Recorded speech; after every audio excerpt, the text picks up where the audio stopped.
Bonsoir et bienvenue dans le programme du soir sur New World Info. Dans le décryptage de l'actualité, ce soir, on s'intéresse au Tchad où un député se défend d'avoir épousé une fille mineure. On évoque le sujet avec Mamadou Diouf, notre éditorialiste. Bonsoir Mamadou Diouf. Bonsoir Samuel. Un député tchadien en garde à vue pour un mariage traditionnel avec une jeune fille présumée mineure affirme que son épouse est majeure. Nous sommes en possession de l'acte de naissance de la fille communiqué par son père indiquant qu'elle a 19 ans car elle est née le 6 avril 1999, a déclaré l'avocat du député François Tordé Djimadoum. Depuis 2015, le mariage est interdit aux mineurs de moins de 18 ans au Tchad. Mamadou Diouf, d'abord, c'est quoi cette affaire véritablement? Ça semble plutôt faire rire. En tout cas, ça semble plutôt faire rire parce que c'est les députés qui votent la loi. Donc, en principe, c'est les députés qui doivent le plus et le mieux respecter la loi. Il y a quand même une difficulté dans cette affaire. Le juge qui s'est chargé de cette affaire considère que la fille a 14 ans. Il y a un document scolaire qui indique que la fille, au moment du document scolaire, avait 17 ans. L'avocat du député, comme vous l'avez dit, indique que la fille a 19 ans. Donc il y a encore un travail à faire ici pour qu'on sache de façon très claire quel est exactement l'âge de la fille, puisque pour le moment, les chiffres donnés par le juge qui considère qu'il y a eu un mariage de façon précoce et les chiffres donnés par la famille et par l'avocat ne sont vraiment pas les mêmes. Qu'est-ce qui a amené les autorités judiciaires à s'intéresser à ce cas précis? On se pose des questions, puisque certains des journaux du Tchad pensent qu'il y a une sorte de règlement de compte dans cette affaire. Et ils le disent en citant même des personnes qui sont du CANEM, alors qu'on va vers des élections législatives. Les gens croient que c'était pour noyer un adversaire. Et ces journaux pensent que ce sont ceux-là qui ont filé cette information au niveau de la justice. Les journaux appuient ce qu'ils disent en disant également que depuis que l'affaire a éclaté, depuis le 8 novembre pratiquement, on n'a pas vu le groupe parlementaire auquel il appartient réagir. On n'a pas vu le président de l'Assemblée réagir, alors qu'il faut le rappeler, c'est un député qui fait partie de la majorité présidentielle. Donc on aurait pu s'attendre que ses collègues députés puissent réagir d'une façon ou d'une autre, mais on n'a vu aucune réaction, de sorte que certains journaux tchadiens disent même que c'est une façon de se débarrasser de quelqu'un qui est peut-être encombrant dans la zone pour ce qui concerne les élections législatives. En quoi pourrait-il être encombrant? Aucune précision pour le moment. C'est comme si on veut le faire remplacer par d'autres personnes, alors qu'il a sa base, il a son fief au niveau du CANEM. Certainement, c'est une autre façon de ne pas l'affronter pendant les élections, en trouvant un moyen de l'écarter pour qu'il ne puisse pas être candidat aux prochaines élections. Alors, on s'imagine quand même que pour mettre la main sur un député en plein mandat, c'est qu'on a dû considérer cette affaire comme un flagrant délit. Oui, c'est clair. On a parlé déjà la fois dernière avec le député centrafricain. C'est le même argument que le tribunal a utilisé en considérant qu'il a été pris en flagrant délit. Et quand il y a une situation de flagrant délit, on n'a pas besoin de poser le problème de l'immunité diplomatique, de l'immunité plutôt parlementaire du député pour demander sa levée ou pas. On peut effectivement, en cas de flagrant délit, attraper un député et le mettre à la disposition de la justice. Alors, au-delà du cas exclusif de ce ministre, est-ce qu'au Tchad, les mariages avec mineurs sont monnaie courante et est-ce qu'on voit des gens qui ont épousé des mineurs être livrés à la justice? Livrés à la justice, c'est plutôt rare, mais la pratique existe parce que quand on regarde les chiffres qui sont donnés par l'UNICEF en particulier en la matière, plus de 60% des jeunes filles qui sont mariées avant l'âge de 18 ans. Puisque la loi de 2015 dit qu'il ne faut pas marier les filles tchadiennes avant l'âge de 18 ans. Donc la pratique, elle est là. Il y a même d'autres pratiques culturelles qui sont là, que la loi va également prendre en compte. puisqu'ils ont dans leur pratique culturelle des façons de venir, j'allais dire, faire un rapt d'une femme et à la limite aller l'épouser par la force.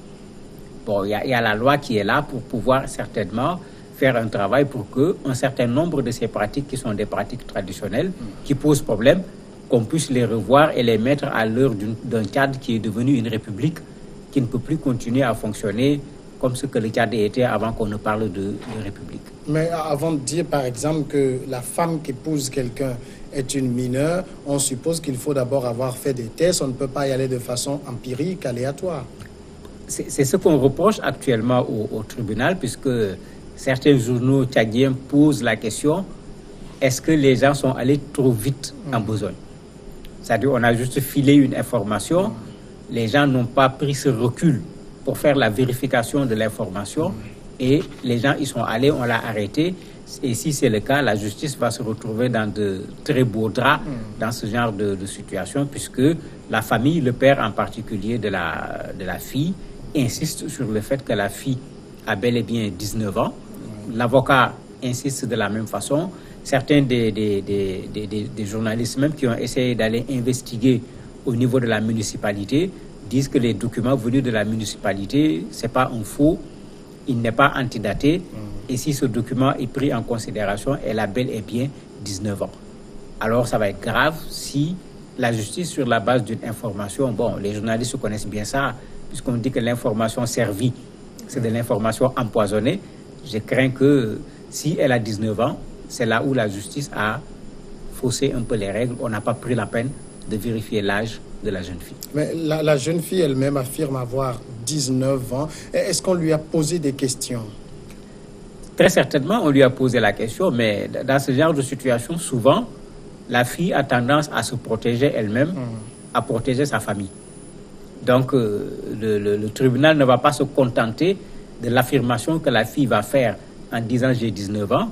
Il va falloir trouver un document, et ce n'est pas compliqué, comme le dit l'avocat du député. Même si on détient un faux en termes d'acte de naissance, l'acte de naissance doit provenir d'un registre. Oui. Si l'acte qu'on a est faux, ce qui est sur le registre ne peut pas être faux.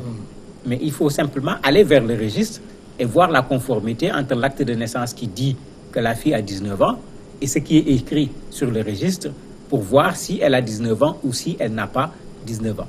Et c'est comme si ce travail n'a pas été fait au préalable, malheureusement. Alors, dans de tels cas, on s'imagine, et vous l'avez dit, que la fille cherche à se protéger, à protéger sa famille. Dans ce cas-ci, elle affirme n'avoir pas été forcée à épouser le député, mais quand on lui demande si elle l'aime, elle n'a pas pu répondre à cela. Oui, de façon générale, les mariages précoces sont rarement des mariages d'amour.